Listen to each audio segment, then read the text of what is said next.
살아있는 사람한테 예의가 없네. 박 팀장. 오랜만이야.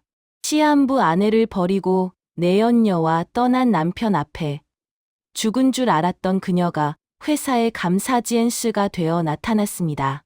남편의 횡령 장부와 상간녀의 명품백을 압수하며 시작된 서늘하고 통쾌한 복수극. 가장 완벽한 참교육의 현장으로 여러분을 초대합니다. 대학병원 진료실의 공기는 무겁고 차가웠습니다. 의사의 입에서 위암 사기, 시한부 3개월이라는 단어가 나올 때마다 이지원의 세상은 소리 없이 무너져 내리고 있었죠. 하지만 그녀의 곁에 앉아있는 남편 박민석의 표정은 기묘할 정도로 담담했습니다. 아내의 손을 잡아주기는커녕 그는 계산기를 두드리는 듯한 눈빛으로 의사에게 물었습니다. 선생님, 그래서 앞으로 치료비가 대략 얼마 정도 드는 겁니까? 입원비랑 약값 다 포함해서요. 지원은 떨리는 눈동자로 남편을 쳐다보았지만 민석의 시선은 오직 의사의 차트에만 고정되어 있었습니다. 병원 문을 나서 주차장으로 향하는 길. 지원의 발걸음은 천근만근 무거웠습니다.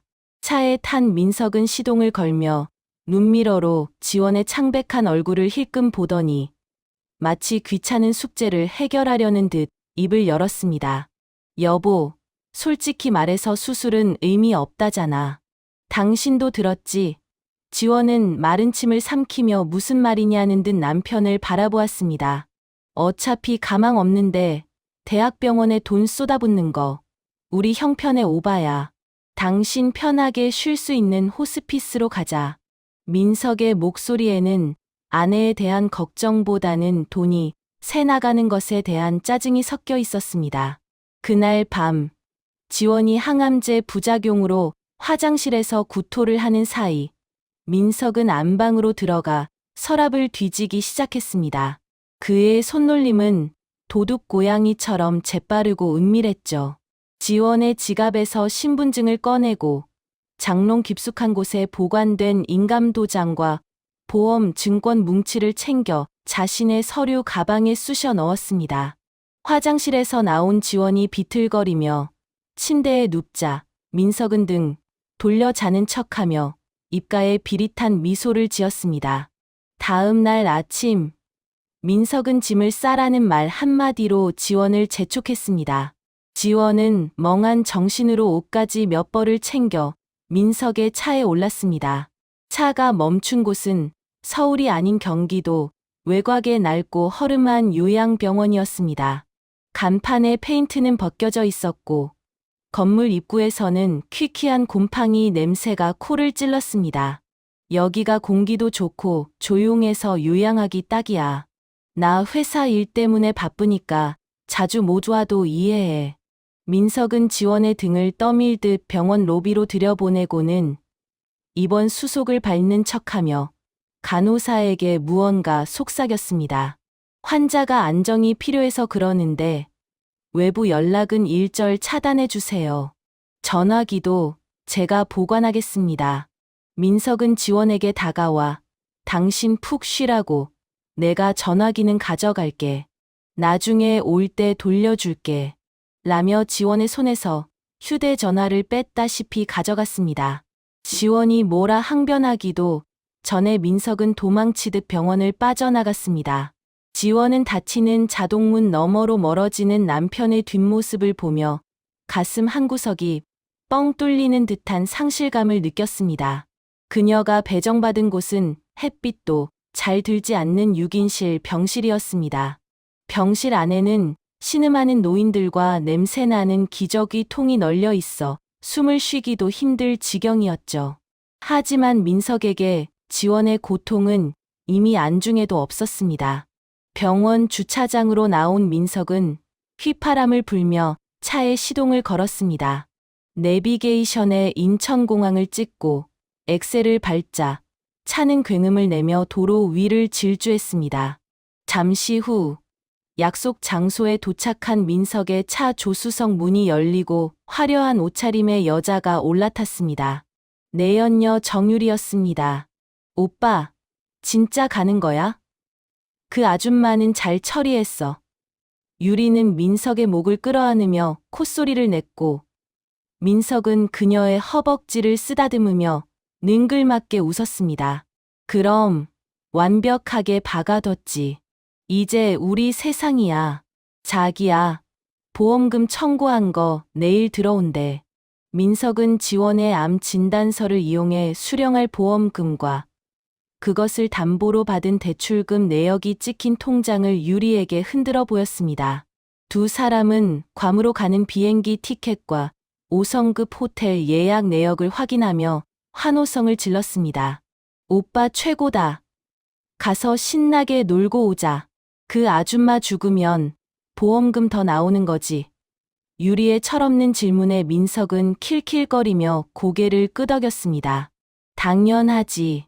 사망 보험금은 더 세. 그거 나오면 우리 강남 아파트로 가는 거야. 그들은 지원의 목숨값을 놓고 로또 당첨이라도 된 양 기뻐하며 미래를 설계하고 있었습니다. 민석은 회사 인사팀에 전화를 걸어 아내 간병 때문에 당분간 휴직하겠다는 뻔뻔한 거짓말을 늘어놓았습니다. 전화를 끄는 민석은 선글라스를 끼며 아, 이제야 좀 살 것 같네.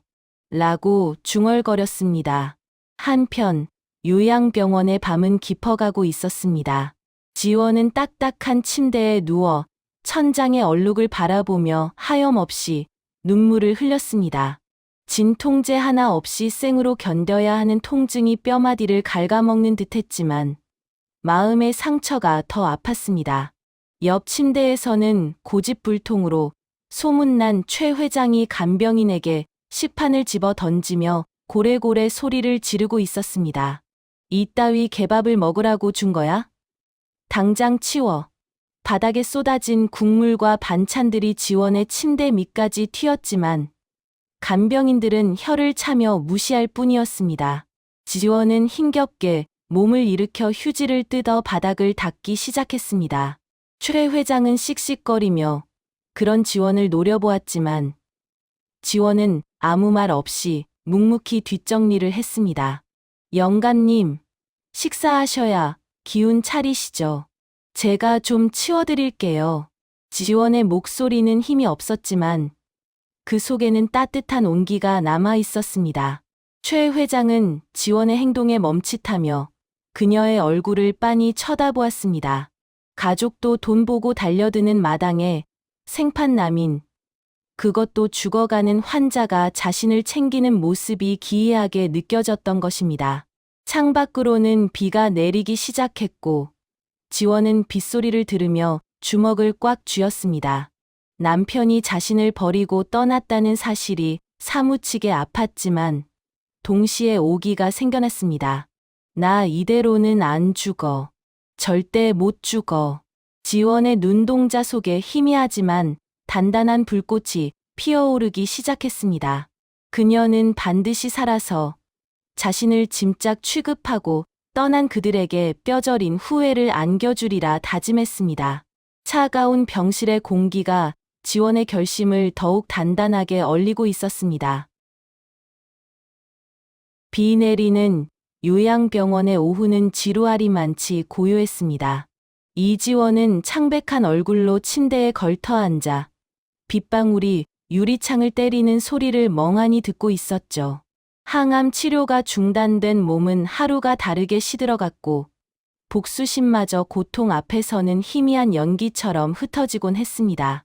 그때 정적을 깨고 옆 침대에서 캑, 캑 하는 거친 기침 소리가 들려왔습니다. 최 회장이 점심으로 나온 떡을 급하게 삼키다 기도가 막힌 것이었습니다. 노인의 얼굴은 순식간에 시퍼렇게 질려가고 있었고 손톱으로 자신의 목을 쥐어뜯으며 괴로워하고 있었죠. 호출벨을 눌러도 간호사들은 스테이션에서 수다를 떠느라 올 기미가 보이지 않았습니다. 지원은 자신의 몸도 가누기 힘들었지만 눈앞에서 사람이 죽어가는 것을 보고만 있을 수는 없었습니다.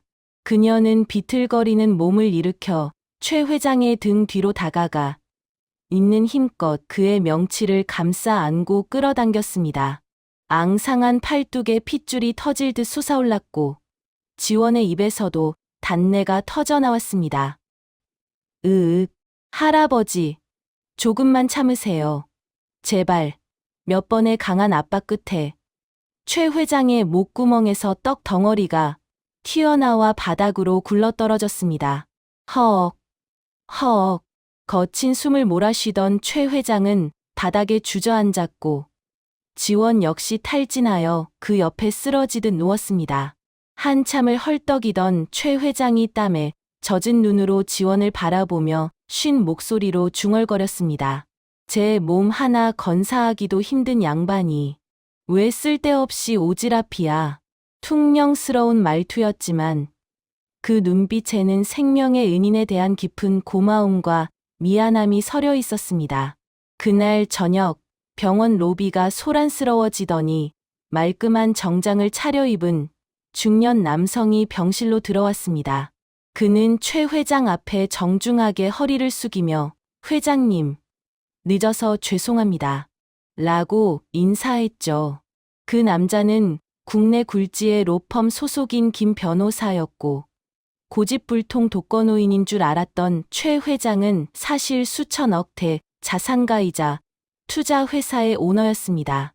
지원은 눈앞에서 벌어진 믿기 힘든 광경에 놀라 입을 다물지 못했습니다. 최 회장은 김 변호사에게 턱짓으로 지원을 가리키며 지시를 내렸습니다. 저 친구 뒷조사 좀 해봐. 가족들은 뭐 하는데 저런 몸으로 요양원에 처박혀 있는지 샅샅이 캐오란 말이야. 며칠 뒤 김 변호사가 가져온 보고서를 읽어 내려가던 최 회장의 손이 부들부들 떨리기 시작했습니다. 보고서에는 박민석이 아내를 유기하고 내연녀와 괌으로 출국했으며 지원의 보험금을 담보로 대출까지 받았다는 사실이 적나라하게 적혀 있었으니까요. 최 회장은 혀를 차며 지원을 불렀습니다. 쯧쯧, 사람 보는 눈이 그렇게 없어서야. 내 남편이란 놈, 지금 괌에서 계집질하느라 바쁘더구나. 지원은 최 회장이 건넨 서류를 보고 억장이 무너지는 듯한 충격에 휩싸였습니다. 어렴풋이 짐작은 했지만 막상 눈으로 확인한 진실은 훨씬 더 잔인하고 비참했기 때문입니다. 지원은 서류를 구겨주며 피가 나도록 입술을 깨물었고 눈에서는 뜨거운 눈물이 하염없이 쏟아졌습니다. 최 회장은 그런 지원을 보며 자신의 과거를 떠올렸습니다. 그 역시 젊은 시절 가족에게 배신당하고 돈 때문에 철저히 이용만 당했던 상처가 있었기에 지원의 분노가 남의 일 같지 않았던 것입니다. 울지 마라. 울어봤자 그놈들은 내가 죽기만을 기다리며 샴페인이나 터뜨릴 테니까. 최 회장의 말은 차가웠지만 뼈 때리는 현실을 직시하게 만들었습니다. 그는 김 변호사에게 눈짓을 했고 김 변호사는 두툼한 계약서 하나를 지원의 침대 위에 올려두었습니다. 신약 임상 시험 동의서다. 내가 투자하는 제약회사에서 개발 중인 건데 효과는 확실하지만 부작용 때문에 다들 기피하고 있어. 최 회장은 지원의 눈을 똑바로 응시하며 말을 이었습니다. 죽기 살기로 덤벼봐. 여기서 개처럼 죽을지 아니면 살아서 그놈들 목덜미를 물어뜯을지. 선택은 내 몫이야. 지원은 떨리는 손으로 계약서를 집어들었습니다.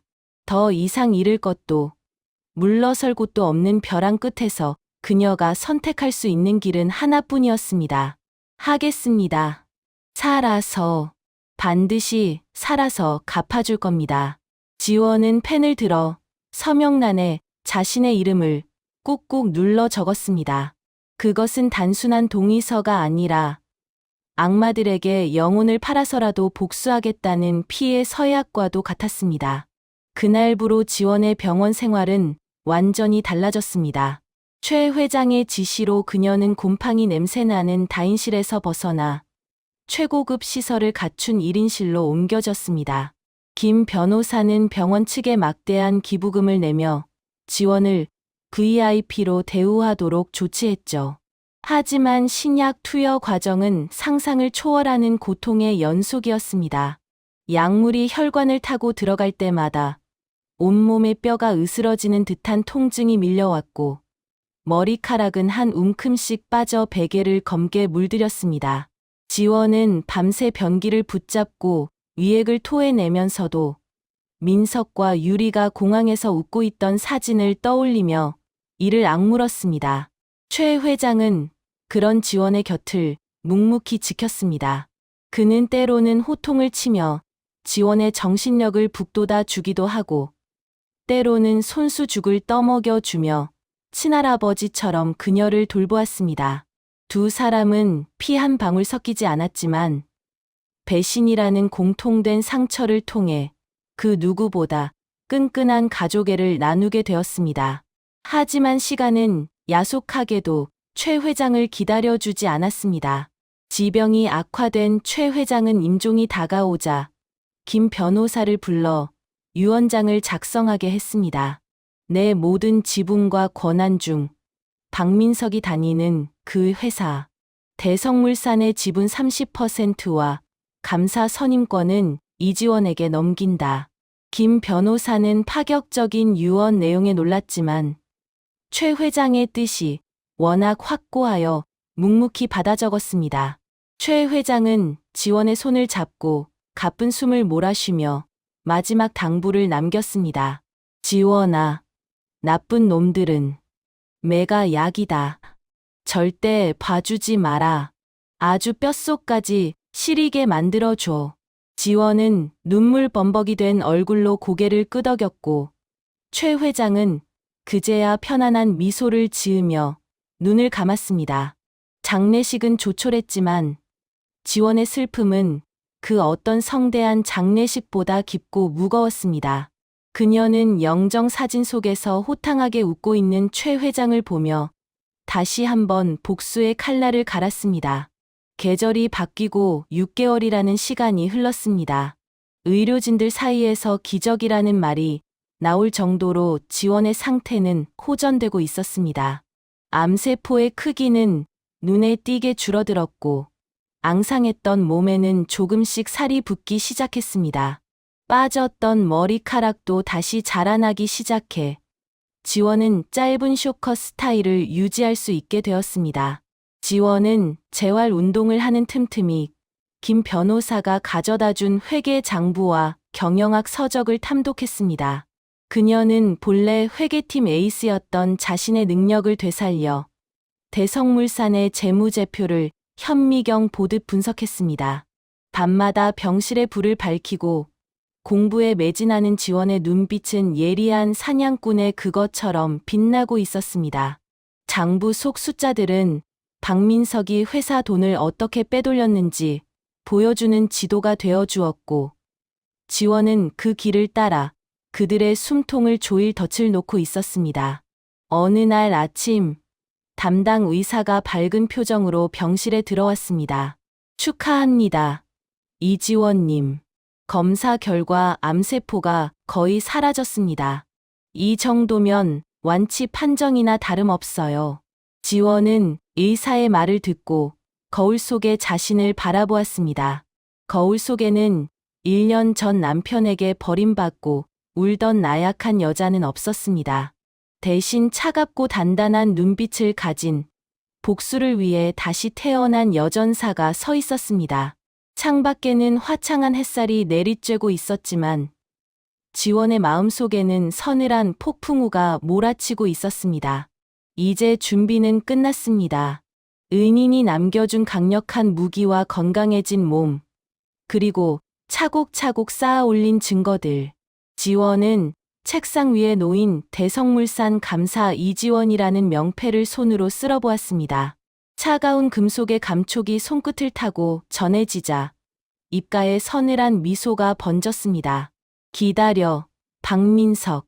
내가 누린 그 가짜 천국을 진짜 지옥으로 바꿔주러 갈 테니까. 지원은 김 변호사에게 전화를 걸었습니다. 변호사님, 퇴원 수속 밟아주세요.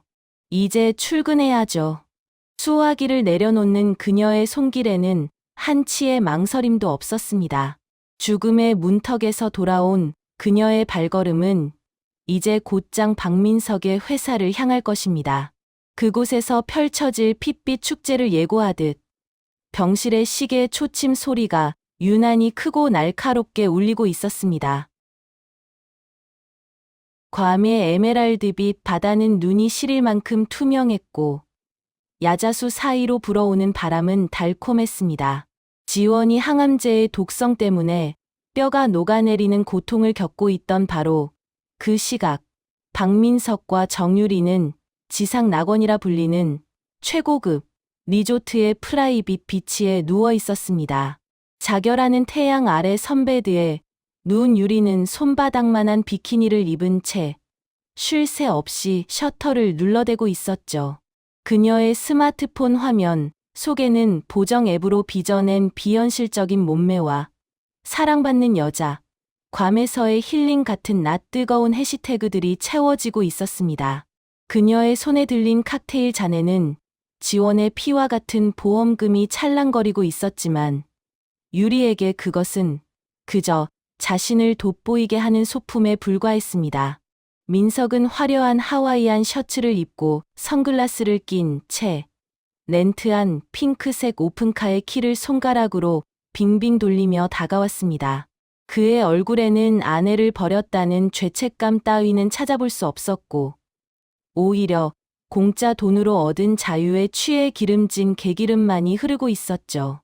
자기야, 이거 봐. 이번에 새로 뽑은 람보르기니야. 하루 렌트비가 얼만 줄 알아? 민석은 차 문을 열어주며 으스댔고 유리는 오빠 최고를 외치며 조수석에 올라탔습니다.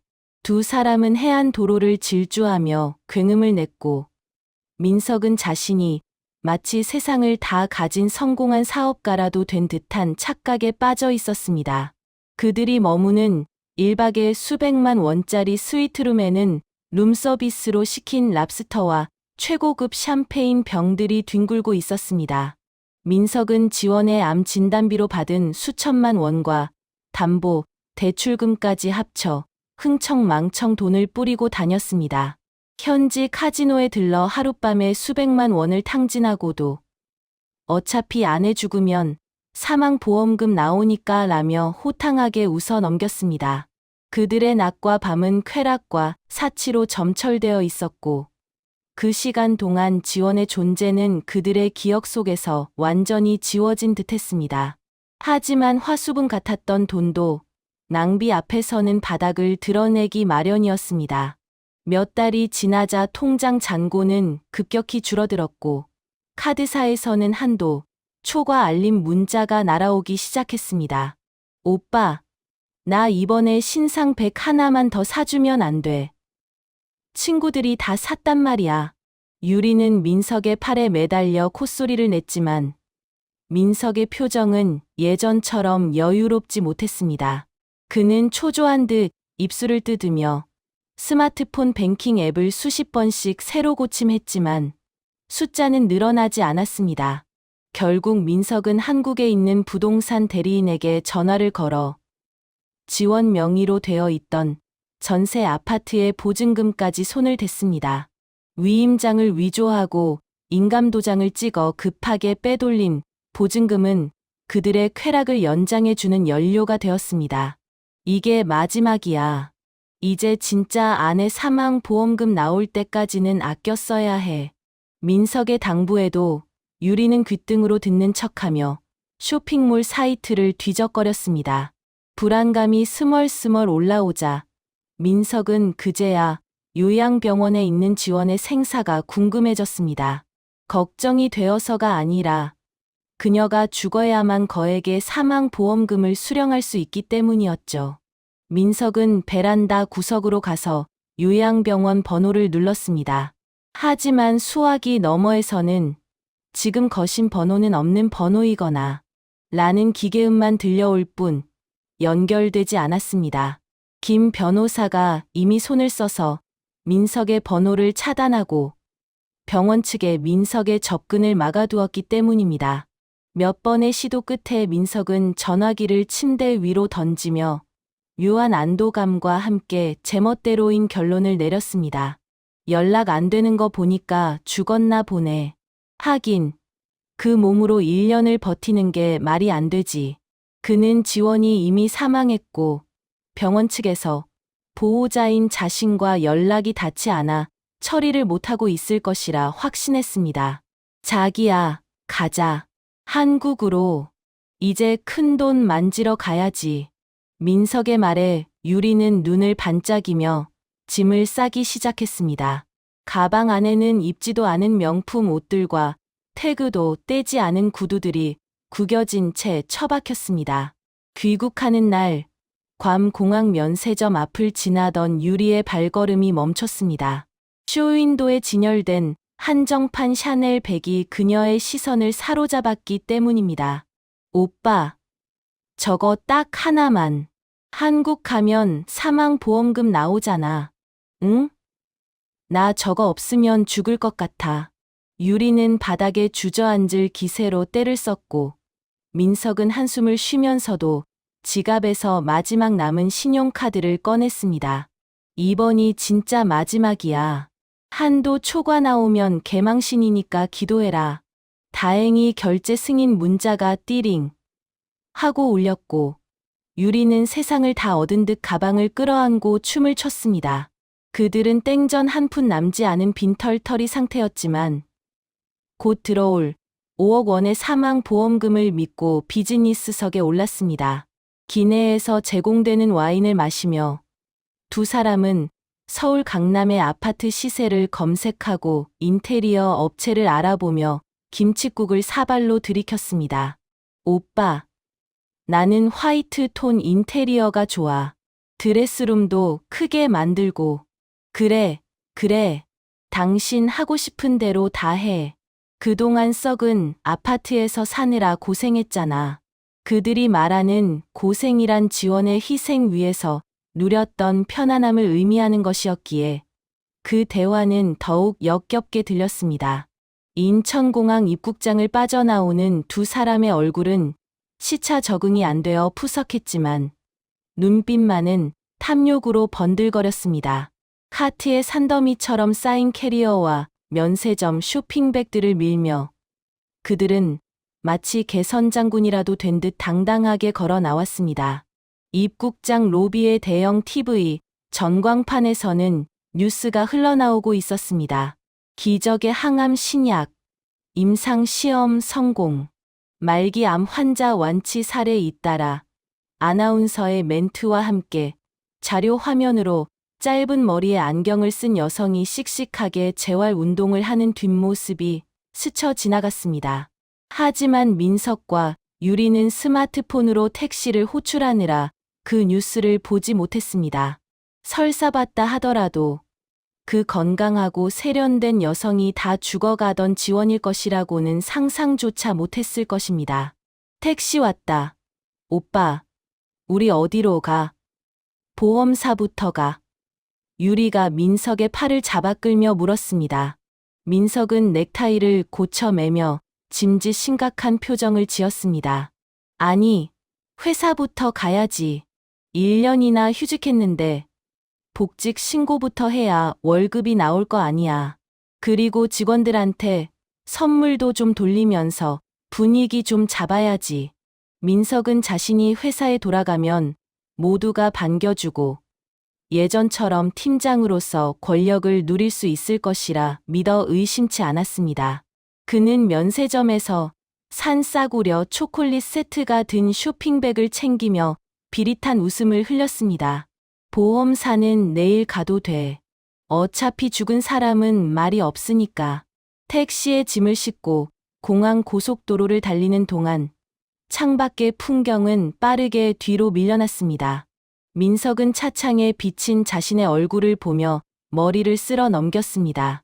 지난 1년간의 방탕한 생활로 얼굴은 부석부석하고 배는 나왔지만 그는 여전히 자신이 매력적이고 능력 있는 남자라고 착각하고 있었죠.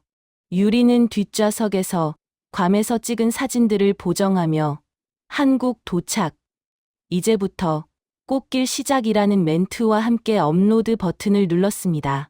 그 게시물이 잠시 후 자신들의 목을 조르는 결정적인 증거가 될 줄은 꿈에도 모른 채 말입니다. 택시는 도심을 향해 질주했고 멀리 민석의 회사가 있는 빌딩 숲이 보이기 시작했습니다. 그곳에는 그들이 상상하는 환영 인파 대신 서늘한 복수의 칼을 든 저승사자가 기다리고 있었습니다. 하지만 바보들의 천국에 사는 그들에게 현실을 직시할 지능 따위는 남아있지 않았습니다. 그저 곧 손에 쥘 돈다발 생각의 입꼬리가 귀에 걸릴 뿐이었죠. 회색빛 빌딩들이 그들을 집어삼킬 듯 거대하게 다가오고 있었지만 차 안의 공기는 여전히 들뜨고 가벼웠습니다. 퇴원 수속을 마친 이지원의 발걸음은 병원 밖으로 나오자마자 미용실로 향했습니다. 청담동의 한 고급 헤어 살롱. 거울 앞에 앉은 지원의 머리카락은 항암 치료의 후유증으로 가늘어지고 푸석해져 있었죠. 그녀는 거울 속 자신의 창백한 얼굴을 한참이나 응시하다가 뒤에 선 디자이너에게 단호하게 말했습니다. 다 잘라주세요. 아주 짧고 날카로워 보이게. 가위질 소리가 삭삭 하며 귓가를 스칠 때마다 지원은 지난 1년의 고통과 미련을 바닥으로 떨어뜨렸습니다. 남편을 기다리던 순종적인 아내, 병마와 싸우던 나약한 환자의 모습은 잘려나간 머리카락과 함께 바닥에 쌓여갔습니다. 1시간 뒤, 거울 속에는 전혀 다른 사람이 앉아 있었습니다. 귀 밑으로 딱 떨어지는 시크한 숏컷 헤어스타일은 그녀의 턱선을 도드라지게 했고 뿔테 안경 너머의 눈빛은 지성미와 함께 차가운 카리스마를 뿜어내고 있었죠. 지원은 김 변호사가 미리 준비해 둔 검은색 맞춤 정장으로 갈아입었습니다. 몸에 딱 맞는 재킷과 슬랙스는 그녀에게 갑옷과도 같았고 높은 하이힐은 그녀의 자존심을 다시 세워주는 듯했습니다. 완벽합니다, 이사님. 아니, 감사님. 김 변호사가 감탄하며 건넨 말에 지원은 옅은 미소를 지으며 안경을 치켜 올렸습니다. 가시죠. 청소하러. 대성물산 본사 건물. 지원은 직원들의 호기심, 어린 시선을 뒤로하고 임원 전용 엘리베이터에 올랐습니다. 최 회장의 유언에 따라 그녀는 대성물산의 지분 30%를 보유한 최대 주주이자 전권을 위임받은 신임 감사로 등기되어 있었습니다. 가장 먼저 그녀가 향한 곳은 감사실이었습니다. 책상 위에는 전임 감사가 남기고 간 먼지 쌓인 서류들 대신 김 변호사가 확보한 지난 5년치의 회계 장부가 산더미처럼 쌓여 있었습니다. 지원은 자리에 앉자마자 소매를 걷어붙이고 장부를 펼쳤습니다. 결혼 전 회계법인에서 에이스로 불리던 그녀의 감각은 녹슬지 않고 살아있었습니다. 그녀의 손가락이 계산기를 두드릴 때마다 타닥타닥하는 경쾌한 소리가 적막한 사무실을 채웠습니다. 복잡한 숫자들의 미로 속에서 지원은 박민석이 남긴 횡령의 흔적들을 기가 막히게 찾아냈습니다. 접대비 명목 유흥업소 결제 500만 원, 거래처 선물 구입비 200만 원. 교묘하게 위장해놨지만 전문가의 눈을 피할 수는 없었죠. 특히 지원이 입원했던 시기와 겹치는 날짜들의 법인 카드 사용 내역은 가관이었습니다. 아내의 병원비는 한 푼도 안 내면서 회사 돈으로 백화점 명품관과 고급 레스토랑을 제 집 드나들듯 했던 것입니다. 겁도 없었네. 박민석. 꼬리가 길면 잡히는 법인데. 지원은 붉은 펜으로 민석의 비리 내역에 동그라미를 치며 차가운 콧방귀를 뀌었습니다. 그녀가 찾아낸 횡령 금액만 얼추 계산해도 3억 원이 넘는 거액이었습니다. 그때 똑똑하는 노크 소리와 함께 쭈뼛거리는 젊은 남자가 감사실로 들어왔습니다. 영업 1팀의 박 대리였습니다. 그는 평소 민석에게 일 처리가 그게 뭐냐, 머리는 장식이냐 같은 인격 모독적인 폭언을 듣며 시달려온 피해자였죠. 지원은 자리에서 일어나 박 대리를 따뜻하게 맞이했습니다. 어서 오세요. 박 대리님. 용기 내주셔서 감사합니다. 박 대리는 긴장한 듯 마른 침을 삼키며 품속에서 USB 하나를 꺼내 지원에게 건넸습니다. 감사님. 아니, 형수님. 아니지, 이사님. 이거 팀장님. 아니, 박민석 씨가 시킨 업무 지시 메일이랑 녹취 파일입니다. 박 대리의 손은 미세하게 떨리고 있었습니다. 팀장님이 괌 가기 전에 저한테 그러셨거든요. 와이프 보험금 나오면 벤츠 S클래스로 바꿀 거라고. 미리 카탈로그 좀 알아보라고요. 그 말을 듣는 순간 지원의 눈썹이 꿈틀거렸습니다. 살아있는 아내를 두고 죽음을 담보로 쇼핑 계획을 세웠다는 사실에 피가 거꾸로 솟는 듯했습니다. 지원은 박 대리의 손을 꼭 잡아주며 말했습니다. 고생 많으셨어요. 이 은혜 절대 잊지 않을게요. 박민석 씨가 다시는 박 대리님 괴롭히지 못하게 할 겁니다. 박 대리가 돌아간 뒤 지원은 컴퓨터 모니터에 2개의 창을 띄웠습니다. 왼쪽에는 민석의 횡령 날짜가 적힌 엑셀 파일, 오른쪽에는 상간녀 정유리의 인스타그램 피드였습니다. 기가 막히게도 두 날짜는 데칼코마니처럼 정확하게 일치했습니다. 민석이 법인 카드를 긁은 날, 유리 SNS에는 오빠가 사준 선물, 맛있는 저녁 냠냠 같은 게시물이 올라와 있었던 것이죠. 증거를 아주 떠먹여 주는구나. 멍청한 것들. 지원은 유리의 게시물들을 하나하나 캡처하며 증거 자료 폴더에 차곡차곡 저장했습니다. 그녀의 눈동자는 모니터 불빛을 받아 서늘하게 빛나고 있었습니다. 이제 모든 준비는 끝났습니다. 회계 장부, 내부 고발 녹취록, 그리고 불륜의 증거까지. 지원이 손에 쥔 펜은 박민석과 정유리를 사회적으로 매장시키고도 남을 만큼 강력했습니다. 그녀는 창밖을 내다보며 잠시 숨을 골랐습니다. 멀리서 인천공항 리무진 버스가 회사 앞 정류장에 멈추는 모습이 보였습니다. 그리고 버스에서 내려 캐리어를 끌고 헐레벌떡 뛰어오는 두 남녀, 민석과 유리의 모습이 지원의 시야에 들어왔습니다. 1년 만에 보는 남편의 실물이었지만 반가움보다는 역겨움이 먼저 올라왔습니다. 왔구나. 지원은 책상 위에 놓인 감사 이지원이라는 명패를 손수건으로 정성스럽게 닦았습니다. 금색으로 빛나는 명패는 이제 곧 민석의 목을 칠 단두대의 칼날이 될 예정이었습니다. 인터폰이 울렸습니다. 감사님, 1층 로비에 영업 1팀장 박민석 씨가 도착했다고 합니다. 지금 올라오겠다고 난리인데 어떻게 할까요? 비서실장의 다급한 목소리에도 지원은 태연하게 대답했습니다. 네, 올려보내세요. 아주 목이 빠지게 기다리고 있었다고 전해주시고요. 지원은 전화를 끊고 핸드백에서 립스틱을 꺼냈습니다. 검붉은 색의 립스틱을 입술에 바르는 그녀의 손길은 마치 전장에 나가는 장수가 얼굴에 위장크림을 바르는 것처럼 비장했습니다. 입술을 맞물려 색을 입힌 지원은 거울 속에 자신에게 최면을 걸듯 속삭였습니다. 울지 마. 흥분하지도 마. 그냥 우아하게 밟아주는 거야. 그녀는 의자를 돌려 출입문을 등지고 앉았습니다. 등 뒤에서 들려올 발자국 소리를 기다리는 지원의 심장은 차분하게, 하지만 힘차게 뛰고 있었습니다. 복도 끝에서 엘리베이터가 도착하는 딩동 소리가 들려왔습니다. 지옥문이 열리는 소리였습니다.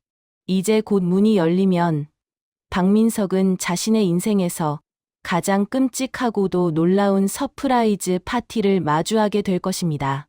감사실의 공기가 팽팽하게 당겨진 활시위처럼 긴장감으로 가득 찼습니다.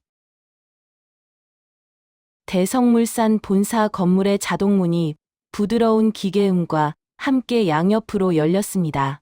그 사이로 1년 만에 복귀한 영업 1팀장 박민석이 마치 개선 장군처럼 당당하게 걸어 들어왔습니다.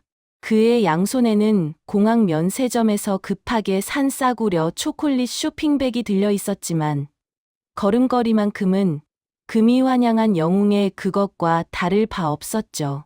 로비의 대리석 바닥을 울리는 구두 굽소리가 경쾌하게 울려 퍼졌고 민석은 일부러 어깨를 펴고 턱을 치켜들었습니다. 점심시간을 앞두고 분주하게 움직이던 직원들이 하나둘씩 민석을 알아보고 걸음을 멈췄습니다. 저기 박 팀장님 아니야?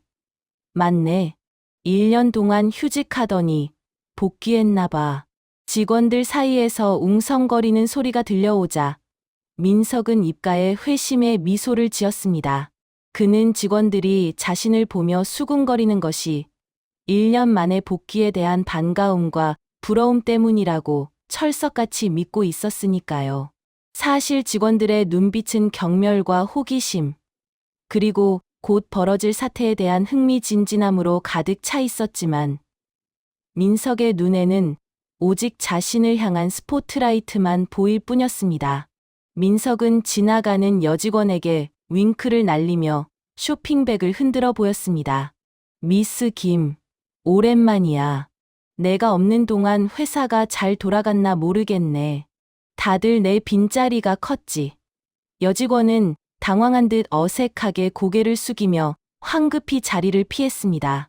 민석은 그 모습을 부끄러움 때문이라 착각하며 콧노래를 흥얼거렸습니다. 엘리베이터 쪽으로 향하던 민석의 앞을 누군가 가로막았습니다. 인사팀장이었습니다. 평소 같았으면 먼저 아는 척하며 친근하게 다가왔을 그였지만 오늘따라 표정이 돌처럼 굳어 있었습니다. 박 팀장, 복직 신고하러 온 건가? 민석은 인사팀장의 딱딱한 말투에 잠시 의아함을 느꼈지만 이내 특유의 능글맞은 표정으로 대꾸했습니다. 아이, 부장님, 정 없게 왜 이러십니까? 1년 만인데 포옹이라도 한번 해야죠. 선물도 사왔는데. 민석이 초콜릿 상자를 내밀려 하자 인사팀장은 손을 들어 제지했습니다. 그의 눈빛에는 묘한 긴장감과 동정심이 서려 있었습니다.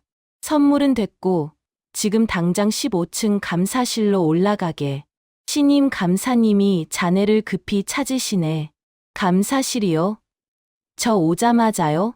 민석의 눈이 동그랗게 커졌습니다. 하지만 이내 그의 머릿속 회로가 긍정적인 방향으로 빠르게 돌아가기 시작했습니다.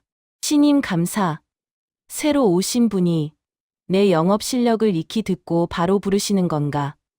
혹시 승진, 1년 전 회사 돈을 제 주머니처럼 쓰던 자신의 비위 사실은 까맣게 잊은 채 민석은 김칫국부터 마시기 시작했습니다. 알겠습니다. 역시 인제는 오자마자 알아보시는군요. 바로 올라가겠습니다. 민석은 인사팀장의 어깨를 툭 치며 여유롭게 엘리베이터에 몸을 실었습니다. 닫히는 문 사이로 인사팀장이 고개를 절레절레 흔드는 모습이 보였지만 민석은 거울을 보며 넥타이를 고쳐 매느라 그 모습을 보지 못했습니다. 엘리베이터가 15층을 향해 고속으로 상승하는 동안 민석은 입냄새를 확인하고 머리카락을 정돈했습니다. 박민석, 죽지 않았어. 복귀 첫날부터 임원 호출이라니. 괌에서 쓴 돈은 금방 메우겠네. 그는 혼잣말을 중얼거리며 자신감에 취해 있었습니다. 15층에 도착하자 다른 층과는 사뭇 다른 무겁고 차가운 공기가 흘렀습니다. 복도 끝에 위치한 감사실의 문은 거대한 입을 벌린 괴물처럼 위압감을 풍기고 있었죠. 민석은 헛기침을 한 번 하고 옷매무새를 마지막으로 점검한 뒤 당당하게 문을 두드렸습니다. 영업 1팀장 박민석입니다. 들어가겠습니다. 안에서 들어오세요. 라는 짧고 건조한 대답이 들려왔습니다. 목소리가 낯익은 듯했지만 민석은 긴장감 때문에 깊게 생각할 겨를이 없었습니다. 문을 열고 들어서자 넓은 사무실의 중앙에 놓인 육중한 책상과 그 뒤로 돌아앉은 가죽 의자가 눈에 들어왔습니다. 새로 부임했다는 감사는 창밖을 바라보며 등만 보이고 있었습니다. 책상 위에는 결제 서류 대신 붉은색 펜으로 난도질된 장부들이 어지럽게 널려 있었습니다. 민석은 의자 등받이를 향해 허리를 90도로 굽히며 세상에서 가장 비굴하고 공손한 목소리로 외쳤습니다. 안녕하십니까, 감사님. 영업 1팀의 박민석입니다. 1년간의 재충전을 마치고 오늘 복귀했습니다. 앞으로 뼈가 으스러지도록 충성하겠습니다.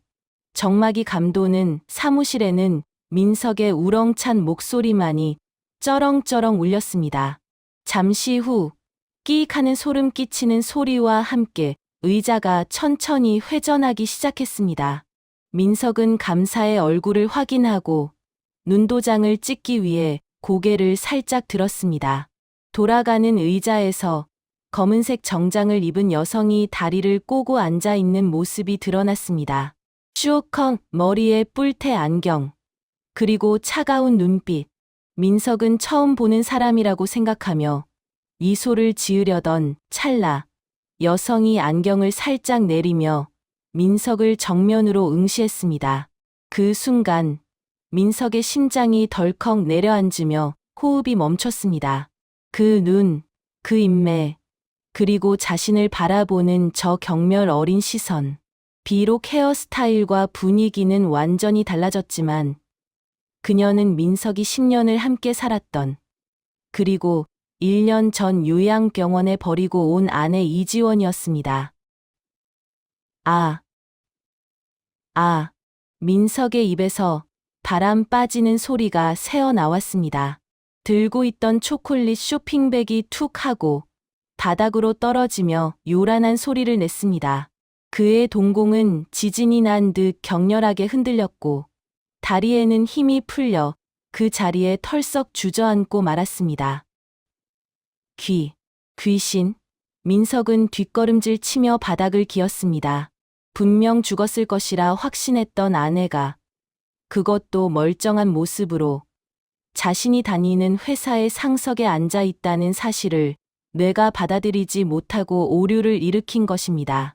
지원은 바닥에 널브러진 민석을 벌레 보듯 내려다보며 입가에 서늘한 미소를 띄었습니다. 살아있는 사람한테 예의가 없네. 박 팀장. 오랜만이야. 그녀의 목소리는 지옥에서 들려오는 심판의 나팔 소리처럼 민석의 고막을 때렸습니다. 지원아. 너 진짜 지원이 맞아? 어떻게 내가 여기에. 민석은 자신의 뺨을 찰싹 때려보았습니다. 얼얼한 통증이 느껴졌지만 눈앞의 악몽은 사라지지 않았습니다. 지원은 자리에서 일어나 천천히 민석에게 다가왔습니다. 또각 하이힐 소리가 민석의 심장을 짓밟는 듯했습니다. 그녀는 책상 위에 놓인 금색 명패를 집어들어 민석의 코앞에 들이밀었습니다.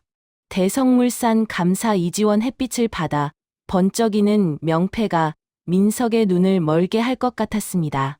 오늘부로 자네 감사를 맡게 된 이지원이야. 앉아. 할 얘기가 아주 많아. 민석은 공포와 혼란으로 온몸을 사시나무 떨듯 떨었습니다. 그녀가 살아있다는 사실이 주는 공포보다 그녀가 자신의 모든 비밀을 알고 있는 감사라는 위치에 있다는 사실이 더 큰 공포로 다가왔습니다. 설마 내 뒷조사 다 한 거야? 민석이 더듬거리며 묻자 지원은 책상 위에 쌓인 장부 더미를 손으로 툭 쳤습니다. 조사가 필요하던가? 내가 싸질러 놓은 똥이 이렇게나 많은데. 지원의 차가운 일갈에 민석은 숨이 턱 막혀왔습니다. 도망쳐야 한다는 본능이 꿈틀거렸지만 몸은 마비된 듯 움직이지 않았습니다. 그때 굳게 닫혀있던 감사실 문이 벌컥 열렸습니다.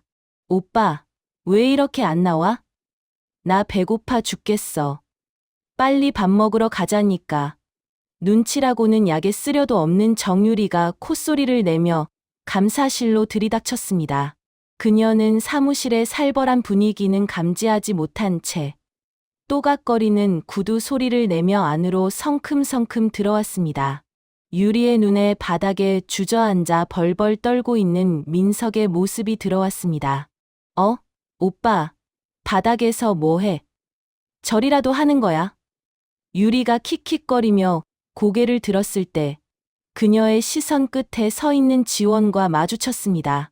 검은 정장을 입은 지원이 천천히 고개를 돌려 유리를 바라보았습니다. 지원의 붉은 립스틱이 칠해진 입술이 비릿하게 올라갔습니다. 어서 와, 상간녀. 제 발로 지옥불에 뛰어든 걸 환영해. 유리의 얼굴에서 핏기가 순식간에 빠져나가며 그녀의 손에 들려있던 명품 핸드백이 스르르 미끄러져 떨어졌습니다. 세 사람의 시선이 허공에서 얽히며 감사실 안에는 폭풍전야의 침묵만이 무겁게 감돌았습니다. 정유리의 비명 소리가 감사실의 정막을 날카롭게 찢어발겼습니다. 지원을 보고 귀신이라도 본 듯 소스라치게 놀란 유리는 바닥에 주저앉아 있는 민석의 등 뒤로 허겁지겁 숨으며 사시나무 떨듯 몸을 떨었습니다. 오빠, 저 여자 뭐야? 분명 죽었다고 했잖아. 병원에서 연락 안 된다며.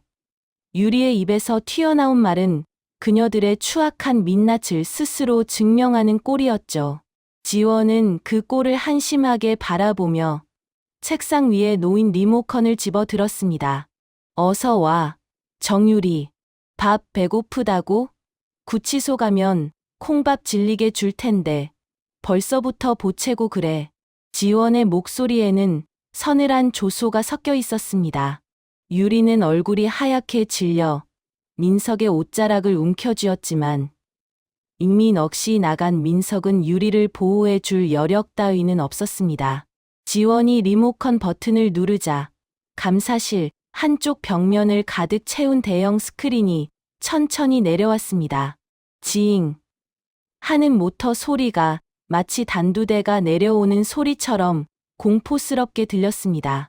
자, 다들 주목. 우리 박 팀장님이 1년 동안 아내 간병을 얼마나 지극정성으로 했는지 감상해 볼까. 지원의 손가락이 다시 한번 리모컨을 누르자 빔 프로젝터가 켜지며 선명한 화면이 스크린에 투사되었습니다. 가장 먼저 뜬 것은 유리의 인스타그램 메인 화면이었습니다. 샵괌 샵럽스타그램 샵우리 오빠 최고 샵플렉스 나 뜨거운 해시태그와 함께 민석과 유리가 리조트 수영장에서 샴페인 잔을 부딪히며 환하게 웃고 있는 사진이 대문짝만하게 나타났습니다. 비키니를 입은 유리가 랍스터를 들고 있는 사진. 민석이 렌트한 오픈카에서 허세를 부리는 동영상들이 슬라이드 쇼처럼 쉴 새 없이 넘어갔습니다. 사진 속 날짜는 지원이 항암 치료, 부작용으로 피를 토하며 사경을 헤매던 바로 그 시기였습니다. 어머, 저거 박 팀장 아니야? 옆에 여자는 또 누구고? 와, 대박이다. 아픈 아내 놔두고 바람 피운 거야? 그것도 해외로. 감사실의 소란을 듣고 복도로 몰려든 직원들이 투명한 유리벽 너머로 이 기막힌 광경을 목격하고 웅성거리기 시작했습니다. 몇몇 직원들은 휴대폰을 꺼내 스크린 화면을 촬영하며 경악을 금치 못했죠. 자신의 은밀한 사생활이 회사 전체에 생중계되자 유리는 안 돼, 끄란 말이야 라고 악을 쓰며 화면을 가리려 허우적댔습니다. 하지만 그녀의 작은 손바닥으로 그 거대한 증거들을 가리기에는 역부족이었습니다. 지원은 유리의 발악을 비웃듯 다음 파일을 열었습니다. 이번에는 엑셀로 정리된 민석의 법인 카드 사용 내역과 횡령 리스트였습니다. 박민석. 잘 봐. 내가 괌에서 랍스터 씹어 먹던 날 법인카드로 거래처 접대비 200만 원 긁었더라. 괌에 우리 거래처가 있었나? 지원은 두툼한 서류철을 민석의 얼굴을 향해 던졌습니다. 종이 뭉치가 흩날리며 민석의 뺨을 때리고 바닥으로 떨어졌습니다. 업무상 횡령, 배임, 공문서 위조, 합계가 얼추 3억 5천이 넘더구나. 이 정도면 감방에서 꽤 오래 썼겠어. 민석은 바닥에 떨어진 서류들을 허겁지겁 주워 담으며 땀을 비오듯 흘렸습니다. 오해입니다. 감사님. 아니, 여보. 이건 제가 다 설명할 수 있어요, 이건. 그래, 실수가 있었던 겁니다. 민석은 끝까지 비겁한 변명을 늘어놓으며 상황을 모면하려 했습니다. 지원은 그런 민석을 보며 혀를 찼습니다. 설명. 그래, 이 목소리에 대해서도 한번 설명해 보시지. 지원이 책상 위에 스피커 볼륨을 높이고 재생 버튼을 눌렀습니다. 지지직거리는 노이즈 뒤로 민석의 목소리가 감사실 전체에 울려 퍼졌습니다. 야, 와이프 죽으면 사망보험금 5억 나오잖아. 그거 나오면 바로 벤츠 S클래스로 뽑는 거야. 색상은 블랙으로 미리 알아봐 놔.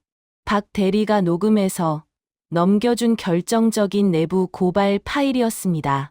자신의 죽음을 담보로 차를 바꿀 계획을 세우던 남편의 육성이 흘러나오자 밖에서 듣던 여직원들은 입을 틀어막으며 짐승만도 못하다며 야유를 보냈습니다.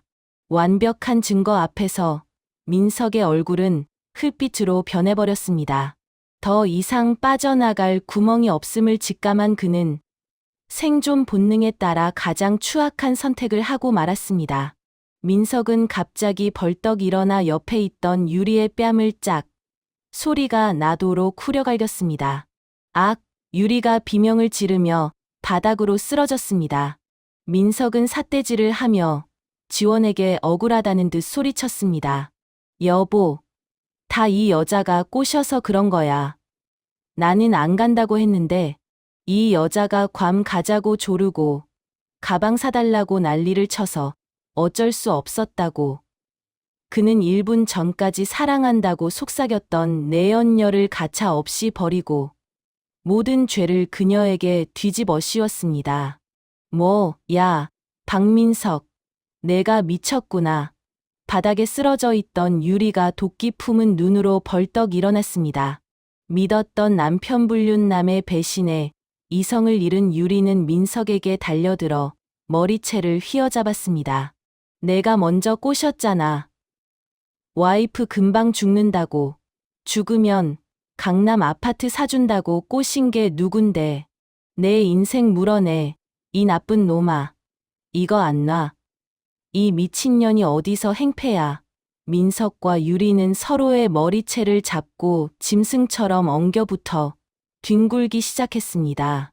유리의 명품 원피스가 찢어지고 민석의 얼굴에는 유리의 손톱 자국이 길게 패어 피가 맺혔습니다. 너 때문에 내 인생 망쳤어. 내가 명품병 걸려서 돈 다 쓴 거잖아. 서로를 향한 저주와 욕설이 난무하는 가운데 우아했던 감사실 바닥은 순식간에 난장판이 되었습니다. 밖에서 구경하던 직원들은 이 막장 드라마 같은 상황을 휴대폰으로 찍어대느라 정신이 없었고 어떤 이들은 통쾌하다는 듯 킥킥거리기도 했습니다. 지원은 팔짱을 낀 채 그 아비규환의 현장을 차가운 눈으로 내려다보았습니다. 그녀의 표정에는 분노도 슬픔도 없었습니다. 오직 쓰레기를 바라보는 듯한 경멸만이 담겨 있었죠. 꼴값들 떨고 있네. 아주 끼리끼리 잘 만났어. 지원은 책상 위에 인터폰을 눌러 보안실을 호출했습니다. 여기 15층 감사실입니다. 보안 팀장님, 지금 당장 요원들 데리고 올라오세요. 잡상인들이 난동을 피우고 있어서요. 그녀의 목소리는 너무나도 침착해서 더 소름이 끼쳤습니다. 잠시 후 건장한 체격의 보안 요원들이 들이닥쳐 엉겨붙어 있는 민석과 유리를 강제로 떼어놓았습니다. 이거 내가 누군 줄 알아? 나 영업 1팀장이야. 민석은 보안 요원의 팔에 매달려 발버둥 쳤지만 이미 그는 팀장이 아니라 범죄자에 불과했습니다. 유리 역시 산발이 된 머리를 하고 악을 썼습니다. 저 여자 고소할 거야. 초상권 침해라고. 지원은 흐트러진 안경을 고쳤으며 유리를 향해 다가갔습니다. 그리고 유리의 손에 들려있던 신상 명품백을 낚아채듯 빼앗았습니다. 이거 내 남편이 횡령한 돈으로 산 거지. 그럼 내 거야. 지원은 가방을 책상 위에 툭 던져놓고 유리에게 마지막 경고를 날렸습니다. 너한테는 상간녀 위자료 청구 소송이랑 부당 이득 반환 소송 들어갔어. 그 몸뚱이 하나로 갚으려면 평생이 걸려도 모자랄 거다. 유리는 그제야 자신이 어떤 처지에 놓였는지 깨닫고 다리에 힘이 풀려 주저앉았습니다. 민석은 요원들에게 제압당한 채 지원을 바라보며 애원했습니다. 여보, 아니, 이사님. 한 번만 봐주세요. 제가 미쳤었어요. 다시는 안 그럴게요. 네? 하지만 지원은 민석의 눈을 피하지 않고 똑바로 응시하며 차갑게 대꾸했습니다. 경찰 불렀으니까 억울한 건 가서 말해. 아, 참. 내가 깜빡했는데. 지원은 책상 서랍에서 하얀 봉투 하나를 꺼내 민석의 셔츠 주머니에 꽂아주었습니다. 이혼 소장이야. 도장은 내가 알아서 찍을 테니까 넌 그냥 몸만 나가면 돼. 빈털터리로. 멀리서 경찰차의 사이렌 소리가 들려오기 시작했습니다. 그 소리는 파국으로 치닫는 두 사람의 운명을 알리는 장송곡과도 같았습니다. 지원은 보안팀장에게 눈짓을 했고 팀장은 고개를 끄덕이며 무전기에 대고 말했습니다. 경찰 도착했습니다. 인계 준비하겠습니다. 난장판이 된 감사실 한가운데 서 있는 지원의 모습은 마치 폐허 속에 피어난 검은 장미처럼 고고하고 위태로워 보였습니다. 하지만 그녀의 눈빛만큼은 그 어느 때보다 생기로 빛나고 있었습니다. 이제 진짜 사냥이 시작되었습니다. 날카롭게 울어대던 사이렌 소리가 뚝 끊기자 대성물산 본사 건물에는 무거운 정막이 감돌았습니다. 하지만 그 정막은 폭풍이 몰아치기 직전의 고요함처럼 팽팽한 긴장감을 품고 있었죠. 감사실 문이 거칠게 열리고 낡은 가죽 점퍼를 걸친 오 형사가 지능범죄수사팀 형사들을 대동하고 안으로 성큼성큼 걸어 들어왔습니다. 그의 눈빛은 마치 먹잇감을 노리는 매처럼 날카로웠고 손에는 하얀 종이 한 장이 들려 있었습니다. 보안 요원들에게 제압당해 바닥에 널브러져 있던 박민석과 정유리는 경찰의 등장에 히익 하고 숨을 들이켰습니다. 오 형사는 민석의 앞에 멈춰 서서 체포 영장을 그들의 눈앞에 펼쳐 보였습니다. 박민석 씨, 당신을 업무상 횡령 및 빼임, 사문서 위조, 그리고 보험 사기 혐의로 긴급 체포합니다. 형사의 굵고 낮은 목소리가 감사실의 공기를 가르며 울려 퍼졌습니다. 민석은 영장에 적힌 자신의 이름을 보고 눈동자가 튀어나올 듯 커졌습니다. 체포라니요, 형사님. 뭔가 오해가 있으신 것 같은데 저는 회사 일을 열심히 한 죄밖에 없습니다. 민석은 억울하다는 듯 팔을 휘저으려 했지만 보안 요원들의 완력에 눌려 꼼짝도 할 수 없었습니다.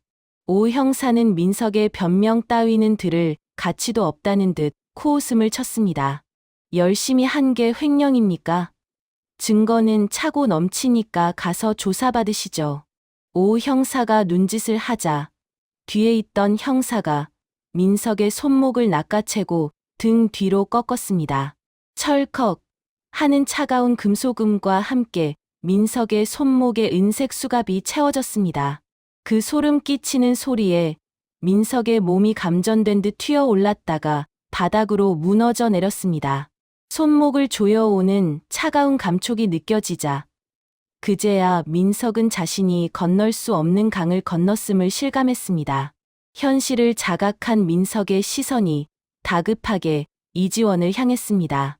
그는 무릎으로 바닥을 기어 지원의 구두 코앞까지 다가갔습니다. 여보, 아니, 지원아, 나 좀 살려줘. 내가 감옥에 가면 우리 인생 다 끝장이야. 내가 말 좀 잘해줘. 응? 민석은 체면이고 뭐고 다 집어치우고 지원의 바짓가랑이를 붙잡으며 오열했습니다. 콧물과 눈물이 범벅이 된 그의 얼굴은 1시간 전 로비에서 거들먹거리던 팀장의 모습이라곤 찾아볼 수 없을 만큼 비참했습니다. 지원은 자신의 바지를 더러운 손으로 만지는 민석을 내려다보며 미간을 찌푸렸습니다. 그녀는 조금의 망설임도 없이 민석의 손을 구두발로 차갑게 쳐냈습니다. 이거 놔. 내 바지 비싼 거야. 내가 횡령한 돈으로 산 싸구려랑은 다르다고. 지원의 목소리에는 일말의 동정심도 섞여 있지 않았습니다. 그리고 우리 인생. 착각하지 마. 끝장난 건 내 인생이지. 내 인생이 아니야. 민석은 멍하니 지원을 올려다보았고 지원은 허리를 숙여 민석의 귓가에 나지막이 속삭였습니다. 살려달라고? 그건 법원에 가서 판사님한테 빌어. 나는 널 심판하러 온 거지 구원하러 온 게 아니니까. 지원의 서늘한 선고에 민석은 절망적인 신음을 흘리며 고개를 떨구었습니다.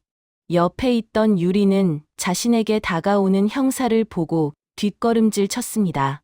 저는 아니에요. 저는 그냥 이 남자 따라온 것뿐이라고요. 횡령은 이 사람이 다 했어요. 유리는 악을 쓰며 저항했지만 형사는 단호하게 그녀의 팔을 잡았습니다. 정유리 씨, 당신도 공범입니다. 범죄 수익 은닉 및 도피 방조 혐의로 체포합니다. 이거 나. 내 팔에 멍들면 당신들이 책임질 거야. 우리 아빠한테 이를 거야. 유리의 철없는 발악에도 형사는 능숙하게 수갑을 채웠고 그녀의 손목에도 차가운 쇠고랑이 잠겼습니다. 명품으로 치장했던 그녀의 두 손이 수갑에 묶인 모습은 기괴한 부조화를 이루고 있었죠. 자, 갑시다. 형사들이 두 사람을 일으켜 세워 감사실 밖으로 끌고 나가기 시작했습니다. 복도에는 이미 소문을 듣고 몰려든 전 직원이 인간 띠를 이루며 구경하고 있었습니다. 민석과 유리가 수갑을 찬 채 끌려 나오자 직원들 사이에서 환호성과 야유가 동시에 터져 나왔습니다. 와, 진짜 잡혀가네. 쌤통이다. 박 팀장. 괌에서 먹은 랍스터 맛은 좋았어. 이제 콩밥 먹겠네. 직원들은 휴대폰을 높이 들어 그들의 몰락을 촬영했고 플래시가 팡팡 터지며 두 사람의 굴욕적인 모습을 담았습니다. 민석은 수치심에 고개를 들지 못하고 얼굴을 가슴에 파묻으려 했지만 양옆에서 잡고 있는 형사들 때문에 그마저도 쉽지 않았습니다. 엘리베이터를 타고 1층 로비로 내려가는 동안 민석은 마지막 발악처럼 오 형사에게 따지기 시작했습니다. 형사님, 이거 뭔가 잘못됐습니다. 보험 사기라뇨. 제 아내가 저렇게 멀쩡히 살아있는데 어떻게 사기가 됩니까? 죽은 척한 것도 아니고 진짜 살아있잖아요. 민석은 지원이 살아있다는 사실이 자신의 무죄를 입증해 줄 것이라 굳게 믿으며 억지를 부렸습니다. 하지만 오 형사는 한심하다는 듯 혀를 차며 민석을 노려보았습니다. 박민석 씨, 당신이 치료 중단시키고 요양원에 유기했을 때 이미 살인 미수입니다.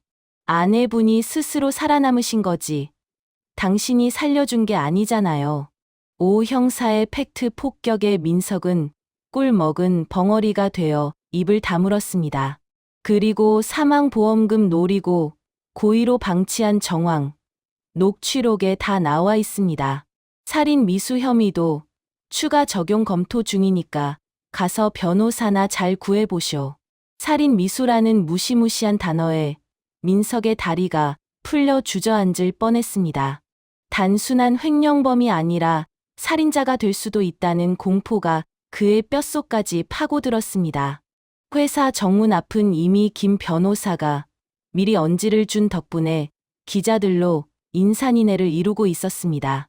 회 전문이 돌아가고 민석과 유리가 모습을 드러내자 수십 대의 카메라 플래시가 소나기처럼 쏟아졌습니다. 박민석 씨, 횡령 혐의 인정하십니까? 아내를 요양원에 버리고 내연녀와 해외여행을 가셨다는데 사실입니까? 정유리 씨, 괌에서의 호화 생활은 횡령한 돈으로 하신 겁니까? 기자들의 날카로운 질문이 빗발쳤고 마이크가 두 사람의 얼굴 앞까지 들이밀어졌습니다. 민석은 쏟아지는 플래시 세례에 눈을 뜨지 못하고 고개를 숙인 채 죄송합니다만 반복했습니다. 유리는 헝클어진 머리카락 사이로 드러난 자신의 생얼이 찍힐까봐 필사적으로 고개를 돌리며 울음을 터뜨렸습니다. 찍지 마세요. 모자이크 처리해 주세요. 하지만 기자들은 아랑곳하지 않고 그들의 일그러진 표정을 집요하게 포착했습니다. 김 변호사는 현장 한편에서 기자들에게 보도 자료를 배포하며 상황을 주도하고 있었습니다. 피해자들의 혐의와 피해자인 이지원 감사님의 입장이 담긴 자료입니다. 공정한 보도 부탁드립니다. 그의 치밀한 준비 덕분에 내일 아침 신문 일면은 민석과 유리의 폐륜 범죄로 도배될 것이 확실했습니다. 경찰차의 뒷문이 열리고 두 사람은 짐짝처럼 차 안으로 밀어 넣어졌습니다. 철창 너머로 보이는 바깥 세상은 여전히 화창했지만 그들에게 허락된 빛은 이제 없었습니다. 경찰차가 사이렌을 울리며 회사를 빠져나가자 구경하던 시민들과 직원들은 박수를 치며 환호했습니다. 그것은 악인의 몰락을 기뻐하는 정의의 박수 소리였습니다. 이 모든 광경을 15층 감사실 창문 너머로 내려다보고 있는 사람이 있었습니다. 이지원은 블라인드 사이로 멀어지는 경찰차의 꽁무니를 응시하고 있었습니다. 그녀의 눈시울이 잠시 붉어졌습니다. 지난 1년간 겪었던 지옥 같았던 시간들, 뼈를 깎는 항암 치료의 고통, 그리고 남편에 대한 배신감이 주마등처럼 스쳐 지나갔습니다. 하지만 지원은 눈물을 흘리는 대신 깊은 숨을 들이마시고 천천히 내뱉었습니다. 가슴 속에 얹혀있던 거대한 돌덩이가 쑥 내려가는 듯한 해방감이 밀려왔습니다. 잘 가라. 내 불행들아. 지원은 나지막이 작별 인사를 고했습니다. 뒤에서 비서실장이 조심스럽게 다가와 물었습니다. 감사님, 박민석 씨 자리는 어떻게 처리할까요? 짐이 좀 남아있던데. 지원은 뒤도 돌아보지 않고 단호하게 대답했습니다. 싹 다 치우세요. 개인 물품은 쓰레기통에 버리시고요. 그리고 이거. 지원은 책상 위에 굴러다니던 민석의 사원증을 집어들었습니다. 그리고 서랍에서 가위를 꺼내 사원증을 반으로 싹둑 잘라버렸습니다. 플라스틱이 잘려나가는 경쾌한 소리가 사무실의 정적을 깼습니다. 지원은 두 동강 난 사원증을 쓰레기통에 던져 넣으며 덧붙였습니다. 이제 우리 회사에 박민석이라는 사람은 없습니다. 해고 처리 서류, 바로 결제 올리세요. 비서실장은 고개를 숙이며 알겠습니다라고 대답하고 물러갔습니다. 텅 빈 감사실에 홀로 남은 지원은 품속에서 낡은 지갑을 꺼냈습니다. 지갑 안에는 돌아가신 최 회장과 병원에서 함께 찍은 사진이 들어 있었습니다. 사진 속 최 회장은 링거를 꽂은 채 환하게 웃고 있었고 그 옆에 지원은 환자복을 입고 있었지만 민빛만은 살아있었습니다. 지원은 사진을 어루만지며 조용히 감사의 인사를 올렸습니다. 회장님, 보셨죠? 저 약속 지켰어요. 놈들은 이제 지옥으로 갔습니다. 창밖으로 들어온 오후의 햇살이 지원의 어깨를 따뜻하게 감싸 안았습니다. 그녀는 더 이상 누군가의 아내도 버려진 환자도 아니었습니다. 거울 속에 비친 그녀는 대성물산의 감사이자 자신의 운명을 스스로 개척한 승리자였습니다. 지원은 온매무새를 다듬고 자리로 돌아와 산더미처럼 쌓인 결제 서류의 첫 장을 넘겼습니다. 볼펜을 쥔 그녀의 손에는 힘이 들어가 있었고 서류 위로 사각거리는 펜 소리가 힘차게 울려 퍼지기 시작했습니다. 진짜 그녀의 인생은 바로 지금부터 시작이었습니다. 서울구치소의 접견실은 냉기가 돌 만큼 서늘했습니다. 수의를 입은 박민석은 투명한 아크릴 벽 너머를 목이 빠져라 쳐다보고 있었습니다.